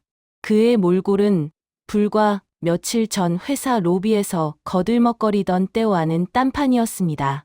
머리카락은 떡이 저 이마에 달라붙어 있었고 수염은 깎지 못해 거뭇거뭇하게 자라나 노숙자나 다름없었죠. 민석은 손톱을 물어뜯으며 초조하게 변호사를 기다렸습니다. 체포 직후부터 자신이 아는 모든 인맥을 동원해 연락을 돌렸지만 돌아오는 대답은 싸늘한 거절뿐이었습니다. 김 변호사라는 거물이 뒤를 봐주는 이지원 감사의 남편을, 그것도 폐륜 범죄로 온 국민에게 찍힌 사람을 변호하겠다고 나서는 로펌은 대한민국에 단 한 곳도 없었기 때문입니다. 결국 민석은 국선 변호인을 신청할 수밖에 없었고 지금 그 국선 변호인을 기다리고 있는 중이었습니다. 드디어 문이 열리고 앳된 얼굴의 젊은 국선 변호사가 들어왔습니다. 민석은 구세주라도 만난 듯 벌떡 일어나 아크릴 벽에 매달렸습니다. 변호사님, 저 좀 꺼내주세요. 저 억울합니다. 아내가 살아있는데 살인 미수라니요. 민석이 침을 튀기며 억울함을 호소했지만 변호사의 표정은 무덤덤했습니다. 그는 서류 가방에서 두툼한 증거 자료들을 꺼내 민석 앞에 펼쳐 보였습니다. 피고인님, 진정하세요. 검찰 측 증거가 너무 명백합니다. 횡령 내역, 통화 녹취록, 거기에 보험 사기 정황까지. 솔직히 말씀드리면 집행유예는 불가능합니다. 네? 집행유예가 안 된다니요. 그럼 저더러 감옥 살라는 겁니까? 민석은 믿을 수 없다는 듯 소리를 질렀지만 변호사는 한숨을 쉬며 안경을 고쳐 썼습니다. 형량을 줄이려면 피해자인 이지원 씨와 합의하는 수밖에 없습니다. 그런데 이지원 씨 측에서 합의는 절대 없다는 입장이 확고해서요. 합의.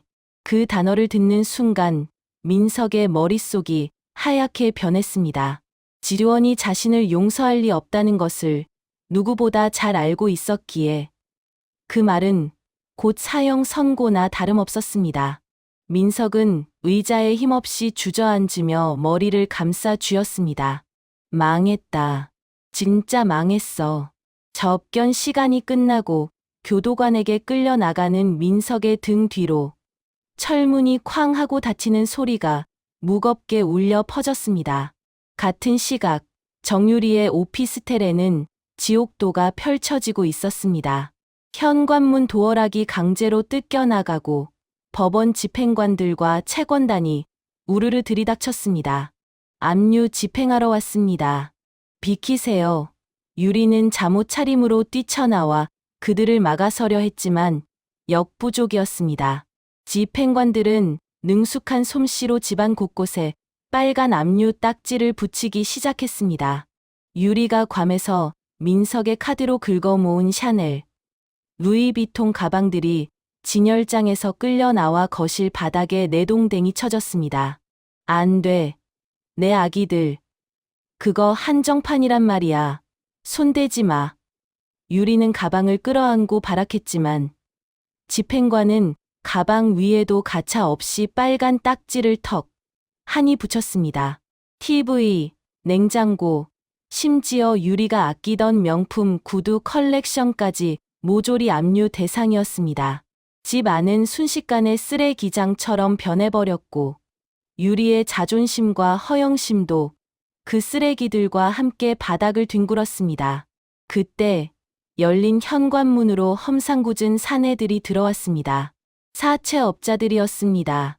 유리가 민석과의 괌 여행을 위해 급전을 빌려 썼던 것이 화근이 되어 이자가 눈덩이처럼 불어나 있었던 것입니다.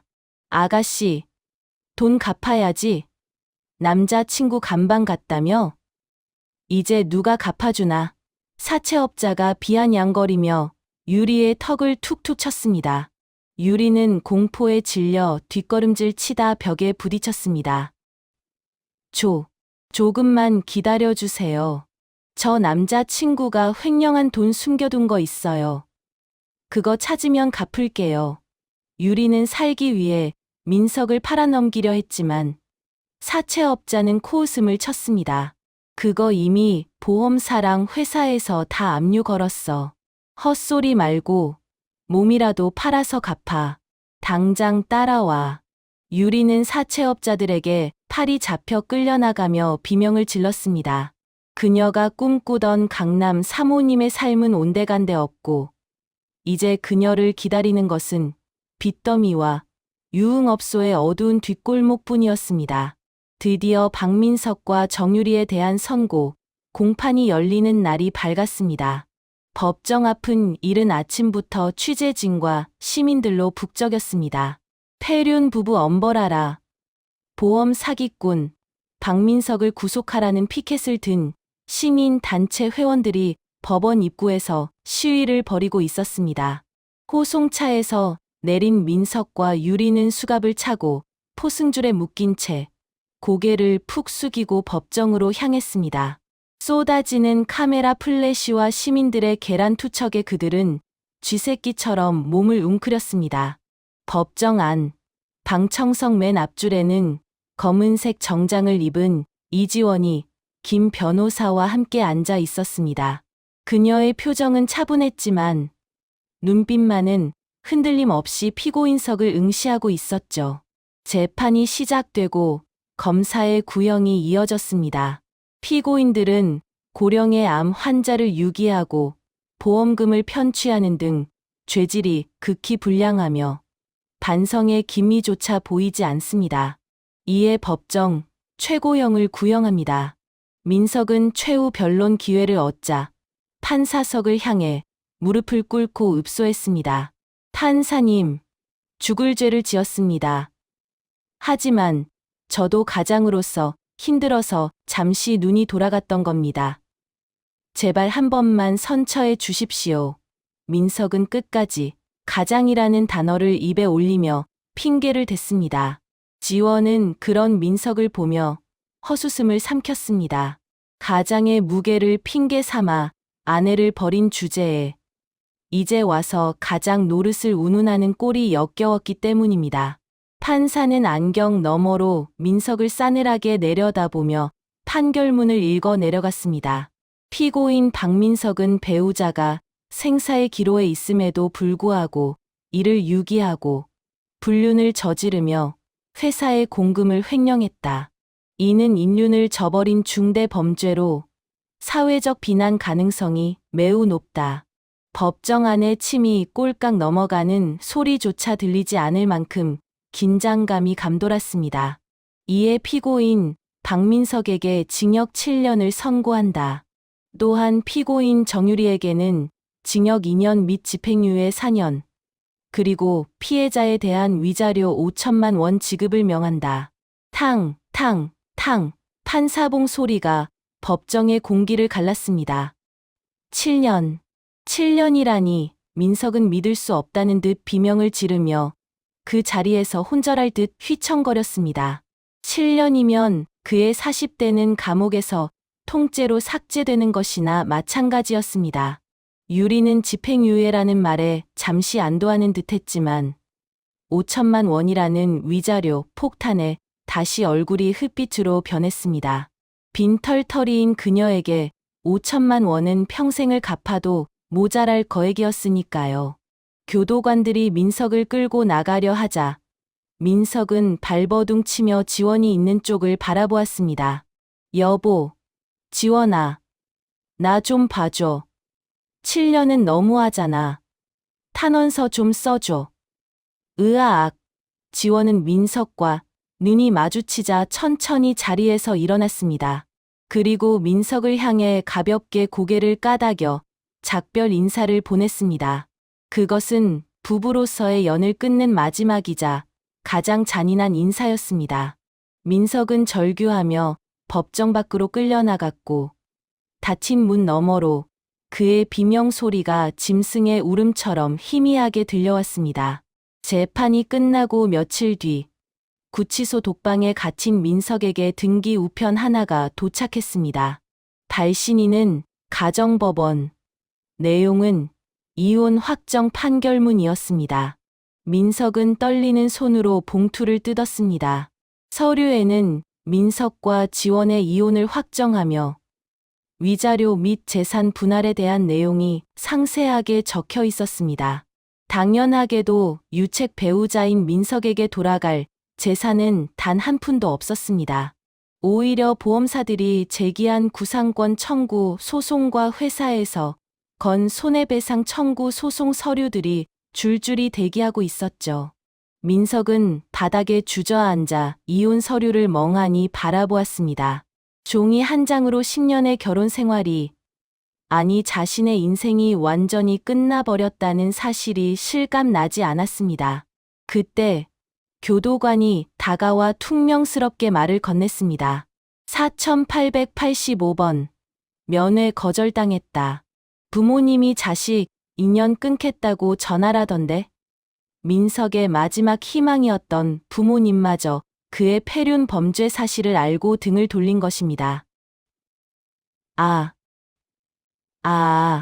민석의 입에서 짐승 같은 신음이 터져 나왔습니다. 그는 이혼 서류를 가슴에 품고 차가운 시멘트 바닥을 뒹굴며 오열했습니다. 지난 1년간 지원이 겪었던 고독과 절망을 이제는 자신이 평생 짊어지고 살아야 했습니다. 괌의 뜨거웠던 태양도, 람보르기니의 배기음도, 달콤했던 샴페인의 맛도 모두 신기루처럼 사라졌습니다. 남은 것은 좁은 독방의 퀴퀴한 냄새와 평생 갚아야 할 빚더미, 그리고 전과자라는 낙인뿐이었습니다.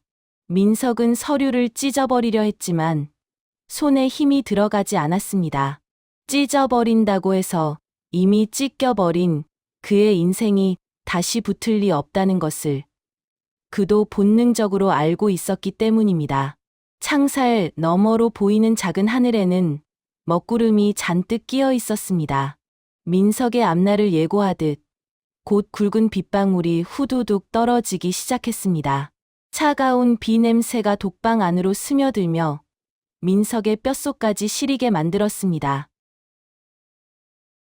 법원의 이혼 확정 판결이 내려진 지 일주일 후 이지원은 박민석과 10년을 함께 살았던 아파트 현관문 앞에 섰습니다. 도어락의 비밀번호를 누르는 손가락은 더 이상 떨리지 않았고 띠리릭 하는 경쾌한 기계음과 함께 문이 열렸습니다. 집 안으로 들어서자 오랫동안 사람의 온기가 닿지 않아 싸늘하게 식은 공기가 지원의 뺨을 스쳤습니다. 거실 한가운데 걸려있는 대형 웨딩 사진 속에서 턱시도를 입은 민석과 드레스를 입은 지원은 세상에서 가장 행복한 표정으로 웃고 있었죠. 지원은 그 사진을 한참이나 무표정하게 응시하다가 미리 불러둔 폐기물 처리 업체 직원들에게 손짓했습니다. 여기 있는 거 전부 다 버려주세요. 먼지 하나 남기지 말고 싹 다요. 직원들이 바쁘게 움직이며 가구와 가전제품들을 드러내기 시작했습니다. 민석이 아끼던 소파, 그가 누워서 TV를 보던 리클라이너, 그리고 두 사람이 함께 밥을 먹던 식탁까지 한때는 소중한 추억이 깃들어 있다고 믿었던 물건들이었지만 이제는 그저 공간을 차지하는 쓰레기일 뿐이었습니다. 직원이 웨딩 액자를 떼어내며 이것도 버릴까요? 라고 묻자 지원은 망설임 없이 고개를 끄덕였습니다. 네, 깨져도 상관없으니 그냥 던져버리세요. 액자가 트럭 짐칸에 처박히며 와장창 깨지는 소리가 들려왔습니다. 유리 파편이 튀는 소리가 마치 지원을 올가매고 있던 지난 10년의 족쇄가 부서지는 소리처럼 통쾌하게 들렸습니다. 텅 빈 거실에 홀로 남은 지원은 바닥에 앉아 텅 빈 벽을 바라보았습니다. 가슴 한구석이 휑할 줄 알았는데 오히려 꽉 막혀 있던 체증이 내려가는 듯한 시원함이 느껴졌습니다. 그래, 헛된 시간은 아니었어. 그 지옥 같은 시간이 있었기에 지금의 내가 있는 거니까. 지원은 스스로를 위로하며 바닥을 짚고 일어섰습니다. 그녀의 그림자가 텅 빈 거실 바닥에 길게 드리워졌지만 그 그림자는 예전보다 훨씬 더 크고 단단해 보였습니다. 아파트를 처분한 대금과 박민석, 정유리에게서 뜯어낸 위자료가 통장에 입금되었습니다. 그 돈은 배신과 고통의 대가였기에 지원은 단 1원도 자신의 사리사욕을 위해 쓰고 싶지 않았습니다. 그녀는 김 변호사와 함께 성북동의 한 사무실을 찾았습니다. 변호사님, 서류 준비 다 됐나요? 김 변호사는 두툼한 서류 뭉치를 내밀며 온화하게 웃었습니다. 네, 이사장님. 최만식 암 환자 지원 재단 설립 허가가 났습니다. 지원은 재단 현판에 새겨진 은인 최 회장의 이름을 손으로 쓸어보았습니다. 가족에게도 버림받고 요양병원에서 쓸쓸하게 생을 마감할 뻔했던 그가 지원에게 남겨준 것은 단순한 돈이 아니라 사람을 살리는 힘이었습니다. 회장님, 저 약속 지켰어요. 이 돈, 세상에서 가장 아프고 외로운 사람들을 위해 쓸게요. 지원은 재단 이사장 자격으로 가장 먼저 자신이 입원했던 경기도의 그 요양병원을 찾았습니다. 병원 입구의 낡은 간판은 그대로였지만 지원을 바라보는 병원장의 눈빛은 완전히 달라져 있었습니다. 아이고, 이사장님. 누추한 곳까지 직접 와주시고 감사합니다. 병원장은 굽신거리며 지원을 안내했지만 지원의 목적지는 원장실이 아닌 6인실 병실이었습니다. 곰팡이 냄새가 진동하고 최 회장과 자신이 고통 속에 방치되었던 그곳. 지원은 인테리어 업자들을 대동하고 병실 문을 열었습니다. 이 방부터 뜯어 고치세요. 채광 좋게 창문도 키우고 환기 시스템도 최신으로 바꾸고요. 침대도 최고급 모션 베드로 다 교체해 주세요. 지원의 지시에 따라 공사가 시작되었고 며칠 뒤 그곳은 칙칙한 수용소가 아닌 따뜻한 햇살이 가득한 쉼터로 재탄생했습니다. 지원은 리모델링된 병실에 앉아 창밖으로 보이는 풍경을 바라보았습니다. 과거의 지원이 절망하며 바라봤던 그 풍경이 이제는 희망의 빛으로 반짝이고 있었습니다. 대성물산의 아침 회의 시간, 임원들과 팀장들이 긴장한 표정으로 앉아 있었습니다. 감사에서 대표이사로 승격된 지원이 회의실 상석에 앉아 서류를 검토하고 있었기 때문입니다. 지원은 안경을 고쳤으며 차분한 목소리로 말했습니다. 영업 1팀의 공석이 길어지고 있습니다. 오늘부로 새로운 팀장을 임명하겠습니다. 모두의 시선이 지원의 입에 쏠렸습니다. 박지훈 대리, 앞으로 나오세요. 구석에 앉아있던 박 대리가 깜짝 놀라며 자리에서 일어났습니다. 그는 민석의 비리를 고발하고 지원을 도왔던 1등 공신이었지만 자신이 팀장이 될 것이라고는 상상도 못했던 눈치였습니다. 저 말입니까? 네. 박 과장님. 아니, 이제 박 팀장님이죠. 그동안 박민석 씨 밑에서 고생 많으셨어요. 실력은 이미 검증되셨으니 영업 1팀을 잘 이끌어 주실 거라 믿습니다. 지원은 직접 준비한 임명장과 팀장 명패를 박 대리에게 전달했습니다. 박 대리는 감격에 겨워 눈시울을 붉히며 고개를 숙였습니다. 감사합니다. 대표님. 정말 열심히 하겠습니다. 뼈를 묻겠습니다. 직원들의 박수 소리가 회의실을 가득 채웠습니다. 지원은 그 모습을 흐뭇하게 바라보며 생각했습니다. 충성심과 정의는 보상받아야 하고 배신과 탐욕은 처벌받아야 한다는 당연한 이치가 이제야 바로 세워졌다고 말이죠. 회사는 민석이 망쳐놓은 비리의 찌꺼기를 걷어내고 투명하고 건강한 조직으로 빠르게 변해가고 있었습니다. 그 중심에는 누구보다 냉철하지만 내 사람에게는 누구보다 따뜻한 리더 이지원이 있었습니다. 주말 오후 지원은 김 변호사와 함께 교회에 있는 공원 묘지를 찾았습니다. 그녀의 손에는 하얀 국화 꽃다발과 최 회장이 생전에 좋아했던 믹스 커피 한 잔이 들려 있었습니다. 비석에는 최만식이라는 이름 세 글자가 선명하게 새겨져 있었고 그 앞에는 이미 누군가가 놓고 간 꽃들이 놓여 있었습니다.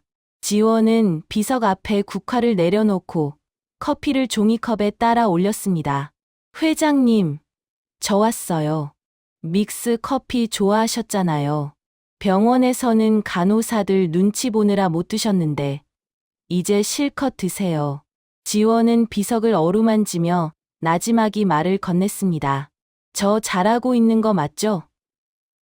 놈들은 죗값을 치르고 있고 회장님이 주신 기회로 많은 사람들이 웃음을 되찾고 있어요. 바람이 불어와 지원의 머리카락을 부드럽게 흐트렸습니다. 마치 최 회장이 그래, 잘했다. 내 딸아 라고 쓰다듬어 주는 것만 같았습니다. 곁에 서 있던 김 변호사가 조용히 입을 열었습니다. 회장님도 하늘에서 흐뭇하게 보고 계실 겁니다. 이지원 님 같은 분을 만나서 다행이라고 생각하실 거예요. 지원은 김 변호사를 바라보며 옅은 미소를 지었습니다. 변호사님 덕분이에요. 저 혼자였으면 여기까지 못 왔을 거예요. 앞으로도 제 곁에서 많이 도와주실 거죠? 지원의 물음에 김 변호사의 얼굴이 살짝 붉어졌습니다. 그는 안경을 고쳐 쓰며 쑥스러운 듯 대답했습니다. 그럼요. 대표님이 해고하시기 전까지는 껌딱지처럼 붙어 있을 겁니다. 두 사람은 마주 보며 소리 내어 웃었습니다. 묘지 주변의 나무들이 바람에 흔들리며 사각거리는 소리가 두 사람의 웃음소리에 화음을 넣어주는 듯했습니다. 지원은 하늘을 올려다보았습니다. 먹구름이 걷히고 파란 하늘이 드러나고 있었습니다. 그녀의 인생에도 길었던 장마가 끝나고 비로소 맑은 날이 찾아온 것이었습니다. 다시 일상으로 돌아온 지원은 대표이사 집무실의 창가에 서 있었습니다. 통유리창 너머로 서울의 도심, 풍경이 한눈에 들어왔습니다. 책상 위에는 대표이사 이지원이라고 새겨진 작의 명패가 영롱한 빛을 내뿜고 있었고 그 옆에는 재단 관련 서류들과 미래, 사업 계획서들이 질서정연하게 놓여 있었습니다. 지원은 책상에 앉아 몽블랑 만년필을 들었습니다. 결제 서류에 서명하는 그녀의 손길에는 망설임이 없었고 글씨체는 힘있고 유려했습니다. 잠시 펜을 놓고 지원은 책상 한쪽에 놓인 거울을 바라보았습니다. 거울 속에는 1년 전 남편에게 버림받고 죽어가던 초라한 환자는 없었습니다. 대신 시련을 딛고 일어선 그 어떤 폭풍우도 두려워하지 않는 강인한 여성 리더가 자신을 마주 보고 있었습니다. 지원은 거울 속에 자신에게 말을 걸었습니다. 잘했어. 지원아. 포기하지 않고 버텨줘서 고마워. 이제부터는 오직 너를 위해 사는 거야. 그녀는 자리에서 일어나 재킷을 걸쳤습니다. 오늘 저녁에는 김 변호사와 함께 재단 후원 행사에 참석할 예정이었습니다. 사무실을 나서는 지원의 발걸음 소리가 또각, 또각, 경쾌하게 복도를 울렸습니다. 그 소리는 마치 새로운 인생의 서막을 알리는 행진곡처럼 들렸습니다. 지원은 엘리베이터 버튼을 눌렀습니다. 화살표는 위를 향해 붉게 빛나고 있었습니다. 그녀의 인생 역시 이제 거칠 것 없이 위로, 더 위로 비상할 준비를 마친 상태였습니다. 서점의 가판대 제일 앞줄, 화려한 조명을 받은 경제 매거진의 표지에는 익숙한 얼굴이 실려 있었습니다. 시련을 기회로 바꾼 여성 리더, 이지원 대표의 인생 이막이라는 굵은 헤드라인 아래 그녀는 자신감 넘치는 미소를 짓고 있었죠. 세련된 화이트 슈트를 입고 팔짱을 낀 그녀의 모습은 서점을 오가는 사람들의 시선을 사로잡기에 충분했습니다. 하지만 그 잡지가 가장 적나라하게 익히고 있는 곳은 아이러니하게도 세상의 가장 밑바닥이라 불리는 교도소의 화장실이었습니다. 퀴퀴한 암모니아 냄새가 진동하는 교도소 공동 화장실. 죄수 번호 4885번을 단 박민석은 고무장갑을 낀 채 변기 안쪽을 닦고 있었습니다. 1년 전 괌의 5성급 호텔에서 룸서비스를 시키며 호의호식하던 그의 손은 이제 변기에 낀 때를 벗겨내는 데 쓰이고 있었죠. 그의 얼굴은 고된 노역과 영양실조로 인해 폭삭 늙어버렸고 눈 밑에는 짙은 다크서클이 퀭하게 내려앉아 있었습니다. 그때 낄낄거리는 웃음소리와 함께 잡지 한 권이 민석의 등 위로 툭 떨어졌습니다. 야, 4885점, 변기 그만 닫고 이것 좀 봐라. 이거 너랑 살던 그 마누라 아니냐.